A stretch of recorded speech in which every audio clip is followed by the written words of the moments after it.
नारायणं नमस्कृत्य नरं चैव नरोत्तमं देवीं सरस्वतीं व्यासं ततो जयमुदीरयेत्। নারায়ণ মা সরস্বতী এবং ব্যাসদেবকে প্রণাম জানিয়ে ভক্ত শ্রোতা বন্ধুদের শুভেচ্ছা জানিয়ে আজকের রামায়ণ কথা শুরু করছি। আমরা পাঠ করছি কৃত্তিবাসী রামায়ণের লঙ্কাকাণ্ড থেকে। মহিরাবণের হাত থেকে শ্রীরামচন্দ্র এবং লক্ষ্মণকে কোনো মতেই রক্ষা করা যায়নি। শ্রীরামচন্দ্র এবং লক্ষ্মণকে হরণ করে নিয়ে গেছেন মহিরাবণ। এখন আবার হনুমানেরই শরণাপন্ন হতে হচ্ছে বানর সৈন্যদের। আজ হনুমান যাবেন পাতালপুরে। আমরা জানব কিভাবে শ্রীরামচন্দ্র এবং লক্ষ্মণকে মহিরাবণের হাত থেকে উদ্ধার করা যায়। সুগ্রীব বলেন, শুনো পবন কুমার, সীতার উদ্দেশ কইলে সাগরের পার। তুমি শ্রীরামের ভক্ত জানে সর্বজন, করে এসো শ্রীরাম লক্ষ্মণে অন্বেষণ। তোমারে ভুলায়ে গেল রাবণ কুমার, ত্রিভুবনে এ কলঙ্ক রহিল তোমার। তব বুদ্ধি ভ্রমেতে শ্রীরাম নিল চোরে, অন্বেষণ করিতে পাঠাবো বলকারে। সুগ্রীবের বাক্যেতে মারুতি মহাবল, লাজে অভিমানে আঁখি করে ছলছল। মারুতি বলেন, আমি যাব অন্বেষণে, স্বর্গ মর্ত পাতাল খুঁজিব ত্রিভুবনে। তথাপি না পাই যদি শ্রীরাম লক্ষ্মণ, করিব জলধি জলে এ দেহ পাতন। এত কহি কান্দে হনু পবন নন্দন, কোথা পাব শ্রীরাম লক্ষ্মণ অন্বেষণ। এইখানে থাকো সবে একত্র হইয়া, যাবৎ না আসি আমি ত্রৈলোক্য চাহিয়া। সুগ্রীব রাজার কাছে হইয়া বিদায়, সুরঙ্গে প্রবেশ করি হনুমান যায়।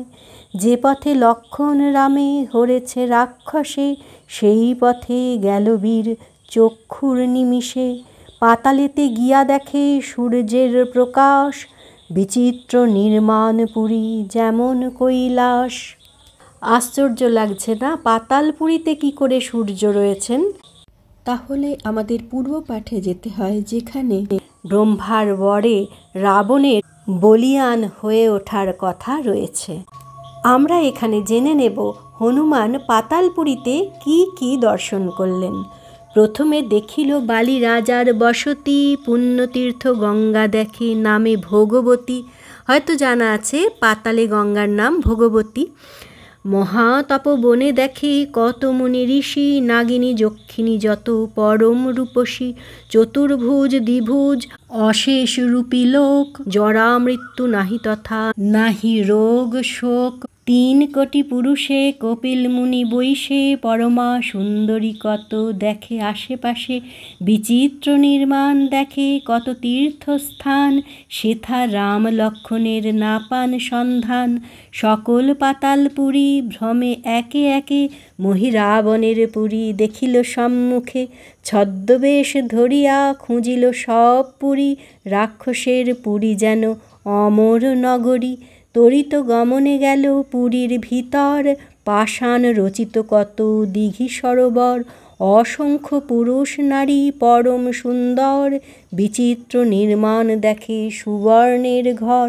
বড় বড় বৃক্ষ তথা পর্বত প্রমাণ, অশ্বহস্তি রথ দেখে বিচিত্র নির্মাণ।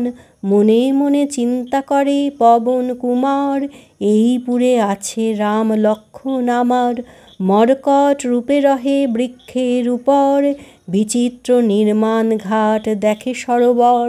বহু লোক আসি তথা করে স্নান দান, বানর দেখিয়া হয় চমৎকার জ্ঞান। বৃক্ষতলে থাকি লোক নেহারিয়া দেখে, এমন বানর যে আইল কোথা থেকে।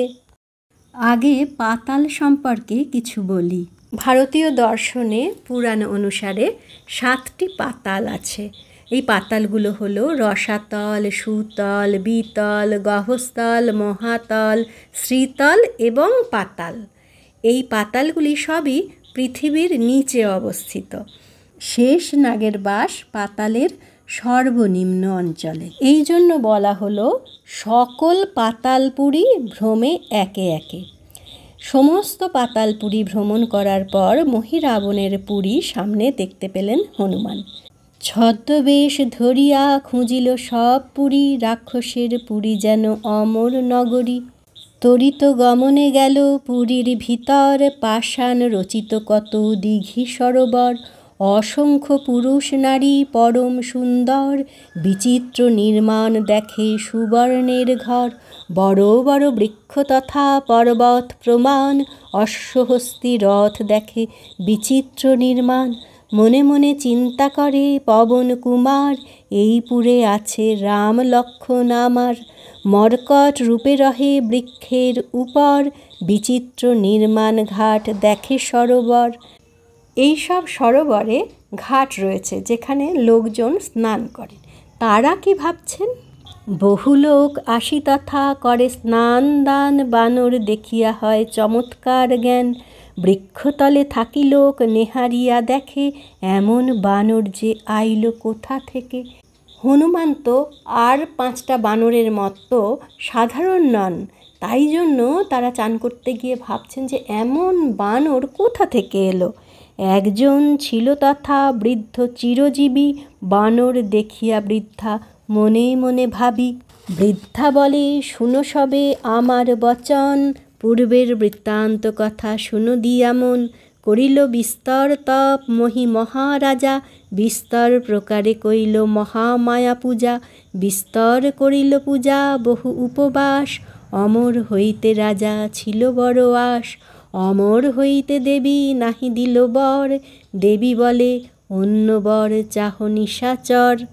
এই যে বৃদ্ধা 3 কাল গিয়ে 1 কালে ঠেকেছে, তার তো অনেক কিছুই জানা।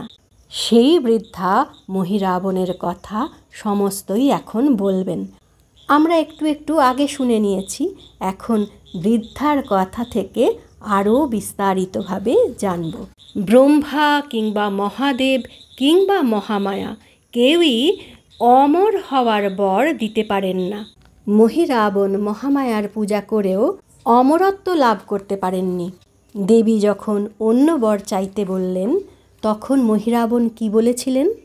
মহি বলে, ওহি কিংবা দেবতা গন্ধর্ব, যক্ষ রক্ষ কিন্নর পিশাচ আদি সর্ব। সংগ্রামেতে কারো হাতে মরণ না হয়, সেই বর দিলা দেবী বুঝিয়া আশয়। মহি বলে, প্রকারেতে হলেম অমর, যত জাতি যোদ্ধা আছে কারে নাহি ডর। যক্ষ রক্ষ পিশাচ গন্ধর্ব দেবতা কিংবা সাপখোপ কারো হাতেই মৃত্যু নেই মহিরাবণের। তাহলে একরকম অমরত্বই তো লাভ হলো। তাই হয় কি, হিরণ্যকশিপুর কথা তো আমরা পাঠ করেছি, তিনিও এই রকম বর চেয়েছিলেন, কিন্তু শেষ পর্যন্ত সেই নৃসিংহদেবের হাতে তার বিনাশ হলো। মহিরাবণও আপাতত নির্ভয় হয়ে পাতালপুরে রাজ করছিলেন, কিন্তু নর আর বানর এই 2 যে বাকি ছিল তার কথা ভাবেইনি, কারণ এগুলো রাক্ষসের ভক্ষ জাতি। রাক্ষস নর বানরকে খেতে পারে।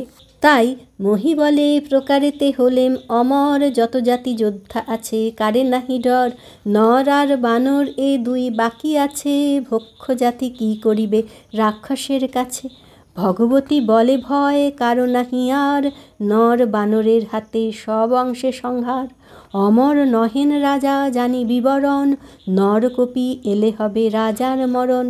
বন্দি করে আনিয়াছে শিশু 2 নর, এই কোথা হইতে উপনীত হইল বানর। এই কথা গুপ্তে বুড়ি কহে একজনে, চারিদিকে দেখে পাছে অন্য কেহ শুনে।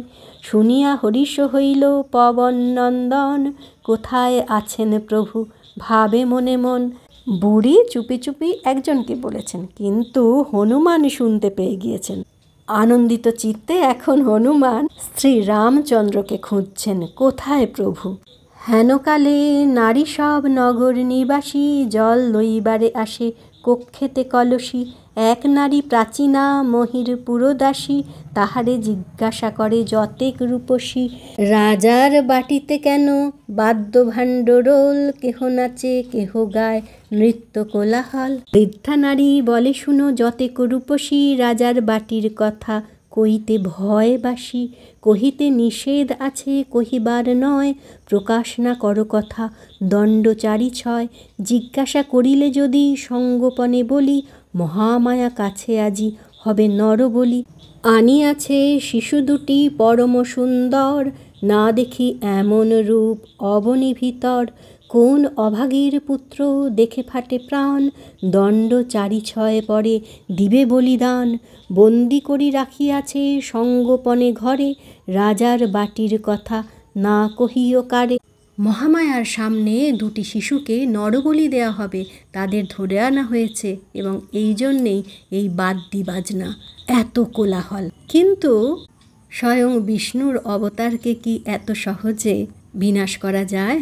মহামায়া কি নরবলি নেবেন? আমরা পরের দিন আসব সেই পাঠ নিয়ে। আজকের রামায়ণ কথার এখানেই বিশ্রাম। রামায় রামচন্দ্রায় রামভদ্রায় বেধসে রঘুনাথায় নাথায় সীতায়া পতৈ নমঃ।